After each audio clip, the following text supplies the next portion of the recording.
né? Ele, nas concentrações do São Paulo, o Edu jogava buraco, Jogava cacheta, truco. truco lá Truco, com o Lucas Rogério Moura, Ceni. com o Rogério Ceni. É. O Rogério Ceni é bom de truco? Bom. Sério mesmo? Ah, Sério. nem fudendo. Bom, ladrão e berra na tua orelha. Tem uma história muito boa. Oswaldo de Nem Oliveira, de ferrando. técnico. Essa história é maravilhosa. Fui eu e Gustavo Villani, hoje narrador da Globo, né? Ele estava pela Transamérica, eu pela Bandeirantes ainda. A gente foi pra... Tava, era repórter. Repórter da Transamérica. A gente foi fazer Águas de Lindóia, uma concentração do São Paulo às vésperas de estrear no Campeonato Paulista. Uma semana num hotel lá de Águas de Lindóia, a gente conseguiu ficar no mesmo hotel do São Paulo. E aí era Oswaldo de Oliveira dando treino, era duro. Os caras iam treinar de manhã no centro do Oscar, que é ali do lado, voltavam pro hotel, almoçavam, treinavam à tarde, tinha um toque de recolher às 10 da noite. Os caras tinham que subir pros quartos, era... Só que Rogério Ceni e Ricardinho, na época, tinham uma mordomia danada. E aí o Rogério já combinava no treino, ó, já 10h30 lá no salão, pode levar o baralho e tudo mais. Pô, e a gente ia no truco ali até as 2, 3 da manhã. O Marcão, que ainda é segurança, o Rogério falava, vai lá na cozinha, manda fazer uns lanches. Vinha aqui uma bandeja de misto quente pra gente. E aí os hóspedes ficavam em volta, acompanhando. Era sempre eu e Ricardinho contra o Gustavo. Tinha plateia. E os caras perceberam isso, começaram a... Imagina, talão de cheque, hoje não existe mais. Os caras falaram, não, essa partida vai valer 100 mil reais. Aí eles preenchiam o cheque. Pô, os caras vão apostar 100 mil reais num jogo de truco. Só pra deixar a galera... Claro, os caras rasgavam o cheque. Então a gente jogava truco, a gente jogou aquela semana. E o Rogério joga bem, ladrão, rouba, te intimida. Eu jogo bem também, mas ele, ó... É mesmo? Nossa, não achava... O Ricardinho é fraco. O Ricardinho, o cara berrou e sai correndo. Mas o Rogério, olha... O Rogério é bom de sinal? Bom de sinal, não. Ele é bom de... Tipo, eu joguei contra, ele bem pra cima, cara. Você tá com o casal maior, você acha que tá com ele, cara. De tanto que ele berra, de tanto que ele é forte no truco. Cara, bem legal. imagina jogar uma partida de truco com o Rogério Ceni, te apavorando, dando murro na mesa. E aquela mãozona, né? Quando ele bate na mesa, voa tudo, E ele bate na mesa mesmo? Fazia tudo, cara. E Fazia o tudo. Ricardinho não... Não, o Ricardinho era mais... Não era o Rogério, né? Mas assim, sabia brincar. Mas era muito forte no São Paulo. Você vê que os dois eram os únicos que furavam. E se davam bem?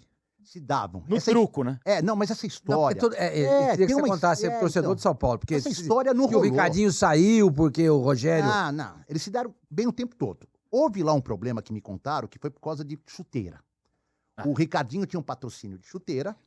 Parece que ele falou, pô, Rogério, vem comigo, os caras vão pagar uma grana, tal, você usa essa chuteira. E o Rogério parece que foi, e aí não era grana, era só troca de material. E isso deu uma... O Rogério foi cobrar, pô, mas não era grana, tal. Foi o que me contaram, não sei se é verdade. Essa versão eu não conhecia. Também não. E é material. E aí, tipo assim, não é que ficou estremecido, tipo, ou ele ou eu, mas não era, ficou um pouquinho estremecido, já não passou a ser aquela parceria. Mas no começo, pô, tô contando, os dois jogavam um truco com a gente, só os dois, eles eram...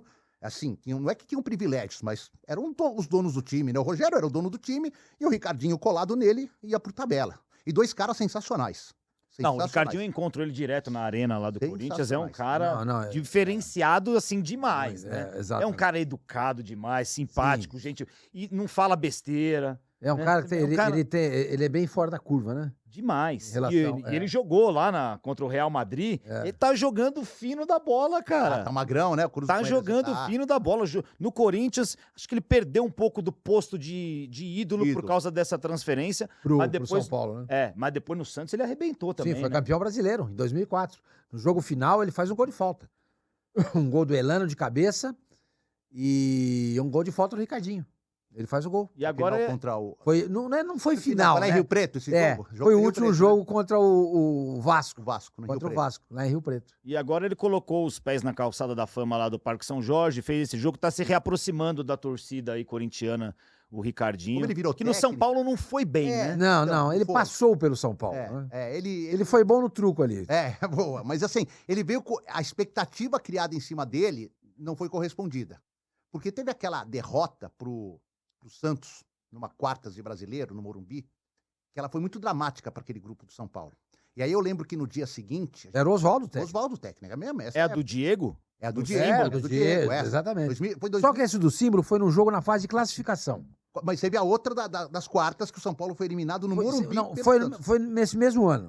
Nesse mesmo ano. Mesmo campeonato, Mesmo campeonato. E aí, no dia seguinte, eu cheguei no CT, ainda era aberto os treinos, né? A gente chegou lá pra repercutir a derrota, a eliminação. São Paulo tinha sido o primeiro.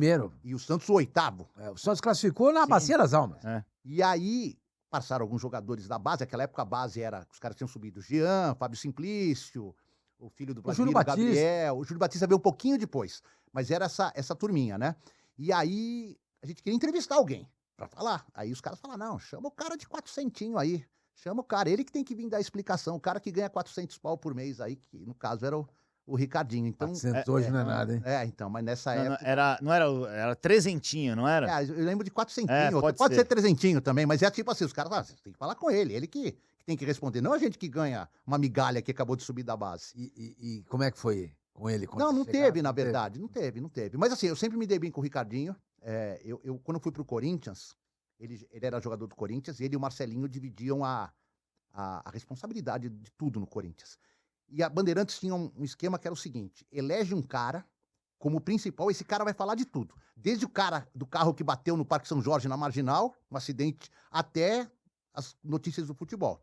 E, pô, o obviedade era chegar e ser o Marcelinho, que era o ídolo. Mas daí eu cheguei no Corinthians lá naquele janeiro e falei, sabe de uma coisa? Eu vou nesse cara chamado Ricardinho aqui, porque ele fala bem e tal. Chamei ele de lado e falei, você vai ser o meu cara aqui no São Paulo, no Corinthians. Tudo que eu precisar do Corinthians, eu vou entrevistar você. E daquela época eu entrevistava os caras todo dia. Todo dia. Que diferença pra hoje, hein? Todo dia a gente falava com os mesmos caras. Ó, pegava os 11. Você queria pegar os 11 caras, se eles quisessem falar, você falava com os 11. E aí eu criei um vínculo legal com ele no Corinthians, porque tudo que acontecia no Corinthians, todo mundo ia no Marcelinho e só eu ia no Ricardinho. E assim, e tinha uma rivalidadezinha dos dois, né? Então o Ricardinho se sentiu prestigiado nessa época com a Bandeirantes, que era um canhão dando espaço pra ele. Ah, que legal, que legal.